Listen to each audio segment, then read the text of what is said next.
From Montana's news leader, this is the MTN 530 News. After hundreds of union members fill the state capitol, the Montana House rejects a bill to implement right to work across the state. Plus, we dive deeper into the 200-page Billings police study and tell you what the findings mean for the department moving forward.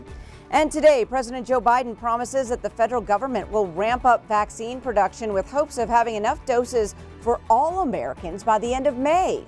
This while Montana Governor Greg Gianforte announces more Montanans are now eligible for the COVID-19 vaccine.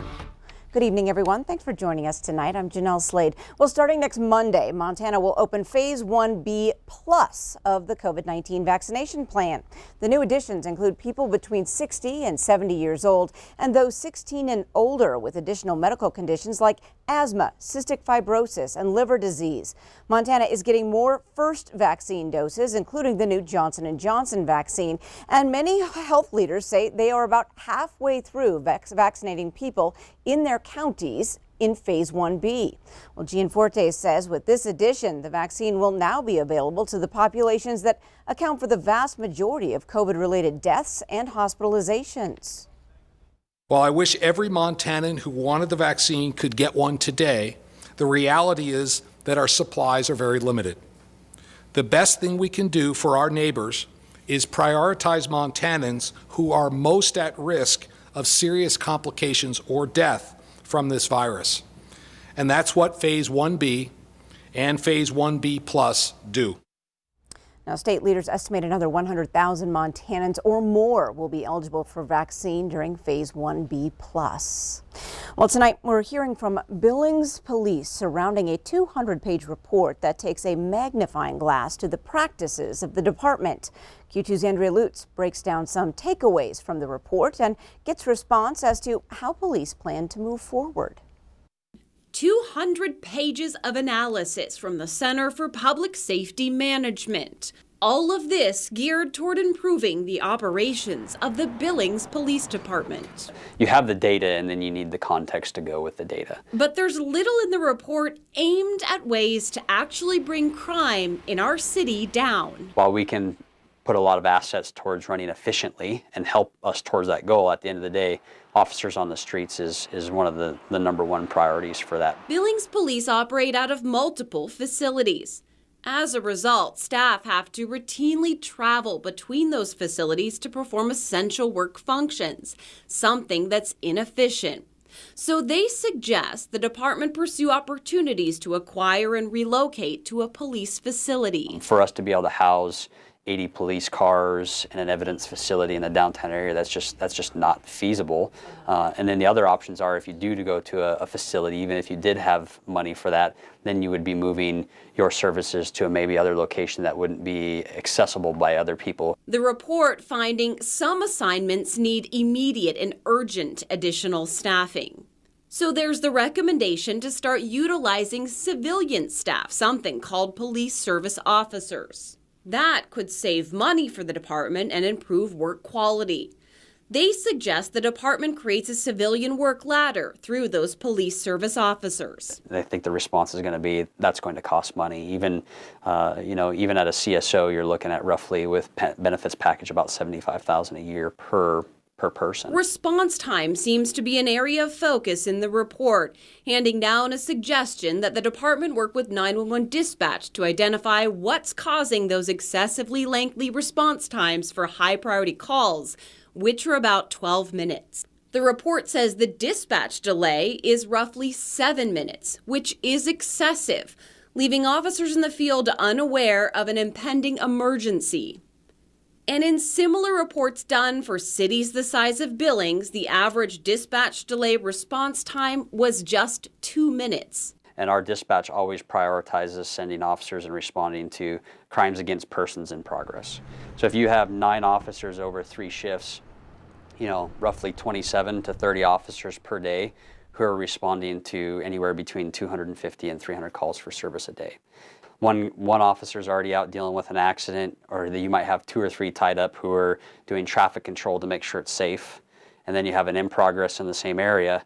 So it just goes to reinforce to us that we're understaffed and our calls for service are higher than the national average, which the report also talks about. The report found 3 common themes that place challenges on the department: facilities or lack thereof, insufficient staffing, and organizational structure, each having a significant impact on the quality of life for Billings residents and visitors. The study works on the efficiency of the program, but we also, per the survey, and we've been talking about this for a while now, the crime rate in Billings continues to increase and it continues to rise.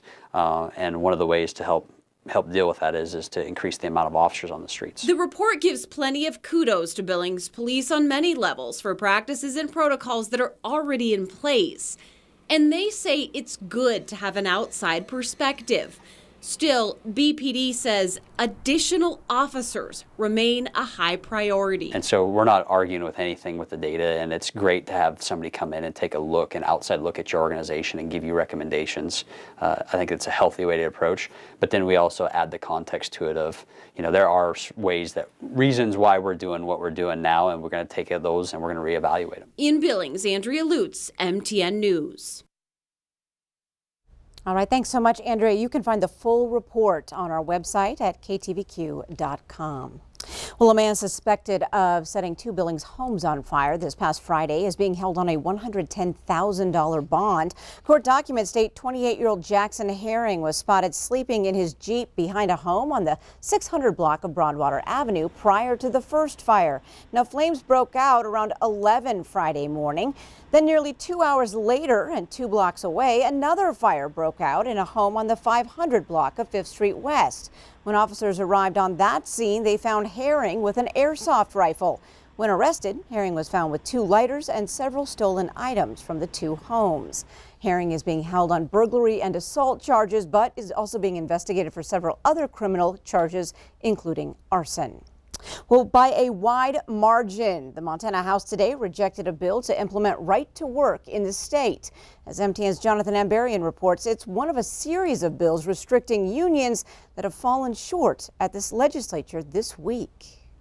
The last days before the Montana legislature's transmittal deadline brought victories for unions, as several bills that would have put additional limits on them were defeated Monday and Tuesday. The final major vote came Tuesday morning on House Bill 251.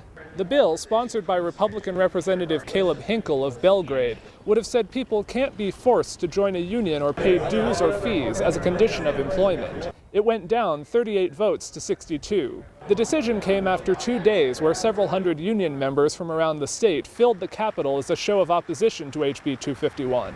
I believe the presence here at the Capitol made a huge difference in the vote. Having everybody here as one, our local brothers and sisters here. Supporters of the bill said workers should have the choice whether or not to associate with a union, and that if unions provide benefits for their members, they have nothing to fear from right to work. Put simply, good unions do not need the ability to force workers to pay up or be fired, and bad ones don't deserve it. But union leaders said HB 251 was an attack that would weaken their ability to effectively bargain. We're a major proponent of good wages, good working wages. These bills are designed to hurt us, and they're union bashing. HB 251 was one of the last major proposals to restrict unions this session. 2 other bills failed Monday in the Senate. SB 89 would have prohibited public employers from deducting union fees from their employees' paychecks. SB 228 would have made it easier for public employees to withdraw from their union. In Helena, Jonathan Ambarian, MTN News. Now, all 3 of these bills needed to pass through either the House or Senate by Wednesday to stay alive. Well, the Montana legislature wrapped up the first half of its 2021 session today, with lawmakers pledging to come back next week ready to work together on hammering out the state budget and advancing the state's economy.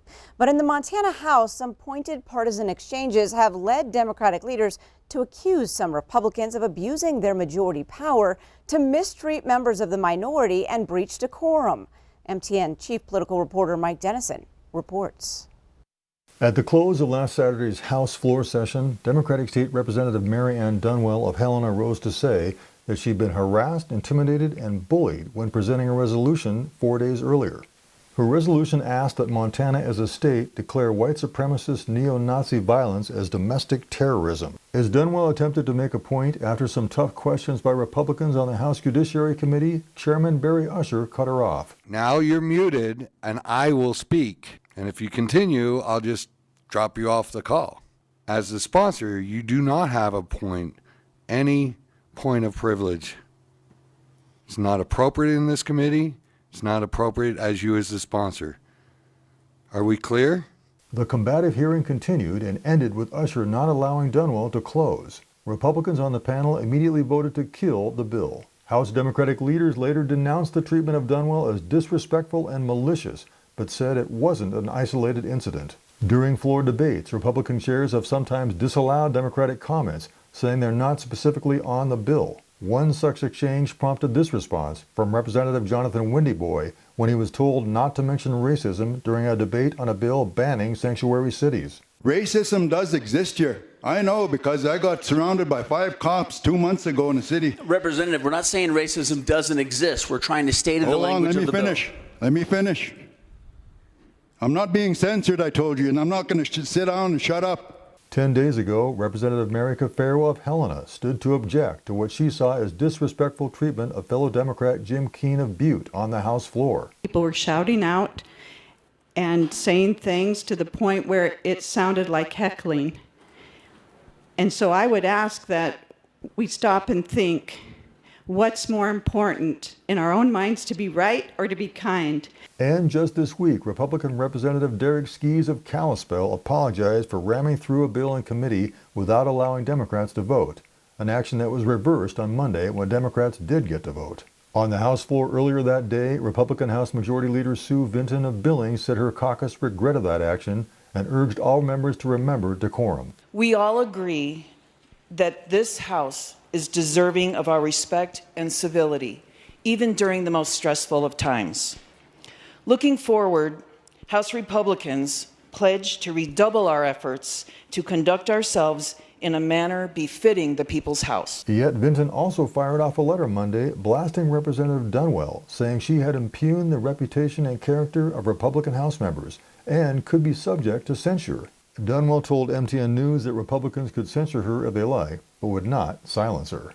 House Democratic leaders and Dunwell also told us that some Republican lawmakers had privately apologized for the way she and other Democrats had been treated. So where does this leave us as we start the second half of the session?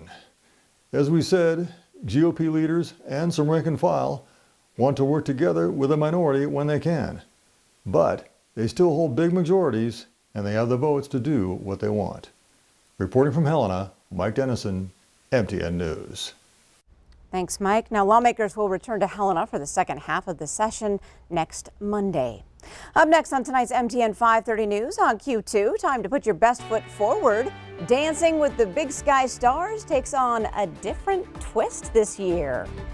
And we're going to meet a Laurel basketball coach whose game plan is designed to inspire and motivate his team. Billings today, 56 was the official high at the airport. The winds also started to taper off. Check out the Eastern Plains, up to 60 degrees in Jordan today. A look at the forecast coming up in a little bit.